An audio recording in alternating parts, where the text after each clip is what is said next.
ರಾಂಪುರದಲ್ಲಿ ಇನ್ನೂ ನಿರ್ಮಾಣವಾಗಿಲ್ಲ ಬಸ್ ನಿಲ್ದಾಣ. ಬಸ್ಗಾಗಿ ಬಿಸಿಲು ಮಳೆಯಲ್ಲೇ ಕಾಯಬೇಕಾಗಿದೆ ಜನರು. ಇಂಥ ಪರಿಸ್ಥಿತಿಯನ್ನು ಅನುಭವಿಸ್ತಾ ಇದ್ದಾರೆ. ಬಾಗಲಕೋಟೆ ತಾಲೂಕಿನ ರಾಂಪುರದಲ್ಲಿ ಜನರು ಬಸ್ ಸ್ಟಾಪ್ ಇಲ್ಲದೆ ಪರದಾಡ್ತಾ ಇದ್ದಾರೆ. ಬಹಳ ವರ್ಷಗಳ ಒಂದು ಕನಸು ಇನ್ನೂ ಕೂಡ ಈಡೇರಿಲ್ಲ. ಹೋರಾಟ ಮಾಡಿದ್ದಾರೆ, ಅಲೆದಿದ್ದಾರೆ, ಇನ್ನೂ ಕೂಡ ಈಡೇರಿಲ್ಲ. ಬಾಗಲಕೋಟೆ ತಾಲೂಕಿನಲ್ಲಿ ಬರುವಂಥ ರಾಂಪುರ ಗ್ರಾಮಸ್ಥರ ಒಂದು ಗೋಳಿದು.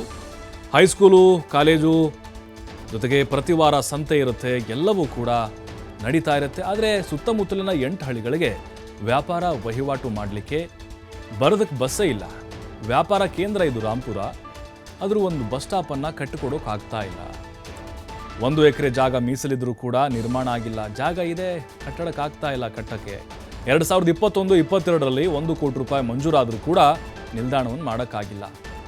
ಅಧಿಕಾರಿಗಳು, ಜನಪ್ರತಿನಿಧಿಗಳ ವಿರುದ್ಧ ಜನರು ಆಕ್ರೋಶ ವ್ಯಕ್ತಪಡಿಸ್ತಾ ಇದ್ದಾರೆ. ನೋಡಿ, ರಾಂಪುರದಲ್ಲಿ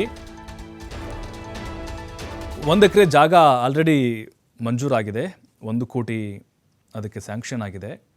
ಆದರೆ ಇನ್ನೂ ಬಸ್ ನಿಲ್ದಾಣ ಮಾಡೋಕ್ಕಾಗಿಲ್ಲ. ಇದು ಸಣ್ಣ ಹಳ್ಳಿ ಅಲ್ಲ, ಒಂದು ವ್ಯಾಪಾರ ಕೇಂದ್ರ. ಸುತ್ತಮುತ್ತಲು 8-10 ಹಳ್ಳಿಯಿಂದ ಜನ ವ್ಯಾಪಾರಕ್ಕಂತ ಬರ್ತಾರೆ. ಸಂತೆ ಆಗುತ್ತೆ, ಹೈಸ್ಕೂಲ್ ಇದೆ, ಕಾಲೇಜ್ ಇದೆ. ಆದರೂ ಕೂಡ ಒಂದು ಬಸ್ ಸ್ಟಾಪ್ ಮಾಡಲಿಕ್ಕೆ ಇಲ್ಲಿಯ ಅಧಿಕಾರಿಗಳಿಂದ, ಜನಪ್ರತಿನಿಧಿಗಳಿಂದ ಆಗ್ತಾ ಇಲ್ಲ. ನೋಡಿ ಎಷ್ಟು ಕೇರ್ಲೆಸ್ ಇದ್ದಾರೆ ನಮ್ಮ ಅಧಿಕಾರಿಗಳು, ಹಾಗೆ ಆ ಭಾಗದ ಜನಪ್ರತಿನಿಧಿಗಳು. ಏನು ಹೇಳ್ತಾರೆ ಇಲ್ಲಿ, ಇಲ್ಲೂ ಕೂಡ ರಾಜಕೀಯ. ಅವ್ರ ಸರ್ಕಾರ ಇದ್ದಾಗ ಅವ್ರು ಮಾಡಲಿಲ್ಲ, ನಮ್ಮ ಸರ್ಕಾರ ಇದ್ದಾಗ ನಾವ್ಯಾಕೆ ಮಾಡಬೇಕು ಅಂತ ಅವ್ರ ಮೇಲೆ ಬೊಟ್ಟು ಮಾಡೋದು, ಅವರಿದ್ದಾಗ ಇವ್ರ ಮೇಲೆ ಬೊಟ್ಟು ಮಾಡೋದು. ಹಿಂಗೆ ಆಗಿ ಪ್ರತಿಷ್ಠೆಗೋಸ್ಕರ ಇವರು ವೈಯಕ್ತಿಕವಾಗಿ ಜನಸಾಮಾನ್ಯರಿಗೆ ಮತ್ತಷ್ಟು ಇವರು ತೊಂದರೆಗಳನ್ನು ಕೊಟ್ಟು ಹೋಗ್ತಾ ಇದ್ದಾರೆ. ನೋಡಿ, ಇದೇ ಭಾಗದಲ್ಲಿ ಓಪನ್ ಬಸ್ ಸ್ಟಾಪ್ ಇದು. ಬಿಸಿಲಲ್ಲಿ ಸಿಕ್ಕಾಪಟ್ಟೆ ಬಿಸಿಲು, ಮಳೆ ಬಂದಾಗ ಮಳೆ, ಚಳಿ ಇದ್ದಾಗ ಚಳಿ. ಬಸ್ ಸ್ಟಾಪ್ ಒಂದು ವ್ಯವಸ್ಥಿತವಾಗಿ ಮಾಡಲಿಕ್ಕೆ ಆಗ್ತಾ ಇಲ್ಲ ಅಲ್ಲಿ. ನೋಡಿ, ವಿಶಾಲವಾಗಿ ಜಾಗ ಗುರುತು ಮಾಡಿದ್ದಾರೆ, ಆದರೆ ಕಟ್ಟಕ್ಕಾಗ್ತಾ ಇಲ್ಲ. ಯಾಕೆ? ಸರ್ಕಾರದಲ್ಲಿ ದುಡ್ಡು ಇಲ್ವಾ? ಹಾಗಾದರೆ ತರೋಕ್ಕೆ ಈಗ ಸದ್ಯಕ್ಕೆ ಅಲ್ಲಿರುವಂಥ ಜನಪ್ರತಿನಿಧಿಗಳಿಗೆ ಹಿಂದೆ ಕೊಟ್ಟಂತಹ ಆ ದುಡ್ಡು ಎಲ್ಲಿ ಹೋಯಿತು? 2020-21ರಲ್ಲಿ ಜನರು ಹಿಡಿ ಶಾಪ ಹಾಕ್ತಿದ್ದಾರೆ, ಆದಷ್ಟು ಬೇಗ ನಮಗೆ ಒಂದು ಬಸ್ ಸ್ಟ್ಯಾಂಡ್ ಕಟ್ಟಿಸ್ಕೊಡಿ ಅಂತ.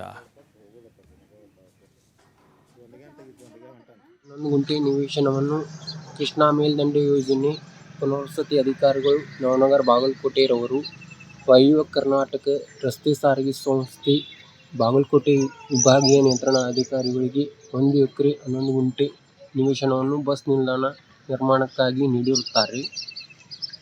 ವಿಭಾಗೀಯ ನಿಯಂತ್ರಣಾಧಿಕಾರಿಗಳಿಗೆ ಬಸ್ ನಿಲ್ದಾಣ ನಿರ್ಮಾಣಕ್ಕಾಗಿ ಹಲವು ಬಾರಿ ಪತ್ರದ ಮೂಲಕ ವಿನಂತಿಸಿರುತ್ತೇವೆ. ಇದಕ್ಕೆ ಉತ್ತರಿಸಿದ ಅಧಿಕಾರಿಗಳು ನಿವೇಶನವನ್ನು ಸಮರ್ಪಕವಾಗಿ ಹಸ್ತಾಂತರಿಸುವುದಿಲ್ಲ, ಅಲ್ಲಿ ಒತ್ತುವರಿಯಾಗಿರುತ್ತದೆ. ಗ್ರಾಮ ಪಂಚಾಯತ್ ಅಭಿವೃದ್ಧಿ ಅಧಿಕಾರಿಗಳಿಗೆ ಪತ್ರವನ್ನು ಬರೆಯಲಾಗಿದೆ. ಗ್ರಾಮ ಪಂಚಾಯತ್ ಅಭಿವೃದ್ಧಿ ಅಧಿಕಾರಿಗಳು ಕ್ರಮವನ್ನು ಕೈಗೊಳ್ಳಬೇಕಾಗಿರುತ್ತದೆ, ಆದರೆ ಅವರು ಕ್ರಮವನ್ನು ಇಲ್ಲಿವರೆಗೂ ಕೈಗೊಂಡಿರುವುದಿಲ್ಲ. ಗ್ರಾಮ ಪಂಚಾಯತ್ ಅಭಿವೃದ್ಧಿ ಅಧಿಕಾರಿಗಳು ಕ್ರಮವನ್ನು ಕೈಗೊಂಡ ನಂತರದಲ್ಲಿ ಸಮರ್ಪಕವಾಗಿ ಹಸ್ತಾಂತರಿಸಿದ ಬಳಿಕ ಬಸ್ ನಿಲ್ದಾಣದ ನಿರ್ಮಾಣದ ಮುಂದಿನ ಕ್ರಮ ಕೈಗೊಳ್ಳುತ್ತೇವೆ ಎನ್ನುತ್ತಾರೆ.